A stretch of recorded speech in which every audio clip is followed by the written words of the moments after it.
Monsieur Souclier, le viager existe avec des solutions qui sont de plus en plus souples, mais il y a d'autres possibilités de rendre son patrimoine liquide et surtout à fin de transmission. Lesquelles ? Notamment l'investissement immobilier, finalement, on reste dans le même schéma. On a de l'immobilier, qui soit de l'immobilier de résidentiel, résidence principale, résidence secondaire ou de l'immobilier de placement. À un moment, on se dit c'est des soucis de gestion.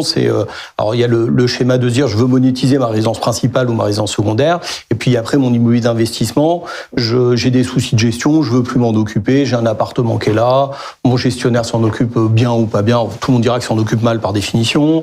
Les loyers rentrent plus ou moins bien. Voilà, il y a des travaux, ça m'ennuie.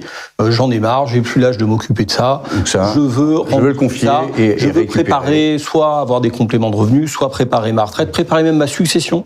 Et en fait, on va arbitrer ce patrimoine et on va réinvestir dans des supports d'investissement immobilier de type SCPI. C'est-à-dire qu'en fait, on va prendre un actif isolé avec tout le risque qu'il peut porter et toutes potentiellement les plus-values qu'il peut porter aussi et des choses, et on va le transformer en part de SCPI avec une grande division des risques, souvent des investissements sur plusieurs fonds, donc avec des centaines de sous-jacents immobiliers en dessous, une relative sécurité en termes de rendement qui vont être servis, des performances relativement intéressantes, puisque l'an dernier, les SCPI ont versé à peu près 4,40% par an en moyenne sur l'ensemble du marché, avec des taux qui sont un peu plus faibles et des taux qui montent jusqu'à 6,5% de rentabilité.